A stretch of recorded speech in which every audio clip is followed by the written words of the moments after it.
अकबर के शासनकाल में एक किसान बहुत परेशान था। उसको अपने खेतों की सिंचाई करनी थी और इसके लिए वह अपने खेतों के आसपास कुएं की तलाश कर रहा था। किसान को तभी अचानक एक कुआं नजर आया।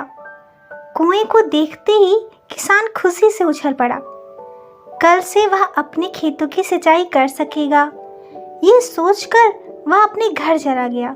अगले दिन वो किसान पानी लेने के लिए कुएं पर पहुंचा।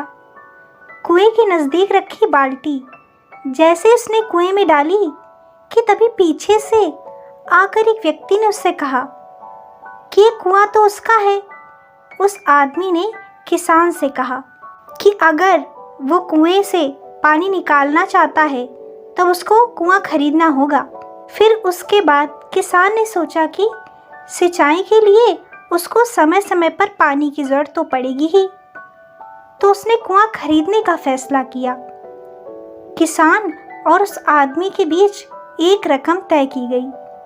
किसान ने उस आदमी से अगले दिन तय रकम देने का वादा कर लिया। इधर किसान जब घर पहुंचा तो उसने अपने दोस्तों व करीबी लोगों से पैसे उधार लेकर तय रकम का इंतज़ाम कर लिया।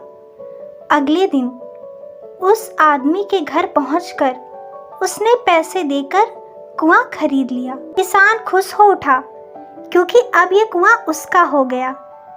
अगले दिन की बात है, जब किसान ने कुएं में बाल्टी गिराकर पानी निकालना शुरू किया तभी वो आदमी आ धमका और उसने कहा कि रुको, अभी तुम इस कुएं से पानी नहीं निकाल सकते हो।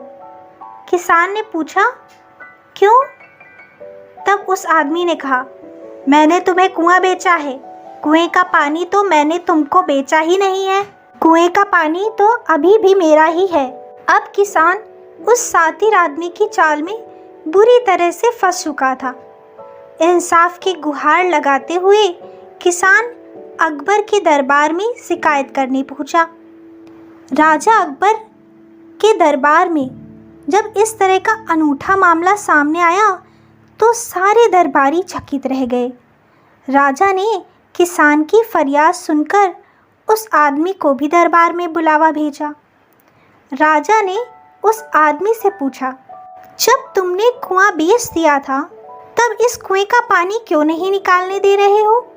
फिर उस आदमी ने सफाई देते हुए कहा, महाराज, मैंने तो बस कुआं बेचा था, पानी नहीं। उस आदमी की बात सुनकर राजा भी सोच में पड़ गए।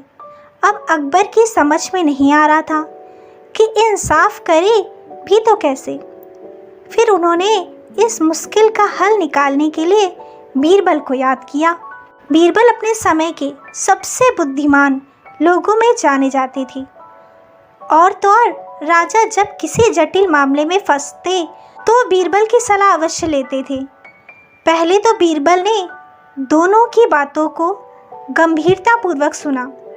फिर उसके बाद बीरबल ने उस आदमी से कहा, ठीक है कि तुमने सिर्फ किसान को अपना कुआं बेचा है, लेकिन अब उस कुएं में तुम्हारा पानी क्या कर रहा है? कुआं तो तुम्हारा है ही नहीं, जाकर सबसे पहले कुएं से पानी निकाल लो। बीरबल के इतना कहते ही उस आदमी के हाथ पांव फूलने लगे। वो समझ गया कि इस बार उसका पाला 30 मार खा से पड़ा है। उस आदमी ने राजा से फौरन माफ़ी मांगी और कह दिया, कुएं के साथ साथ पानी पर भी बस किसान का ही अधिकार है। बीरबल की बुद्धिमानी की वजह से उस किसान को इंसाफ मिल पाया और अकबर ने भी बीरबल की खूब प्रशंसा करी।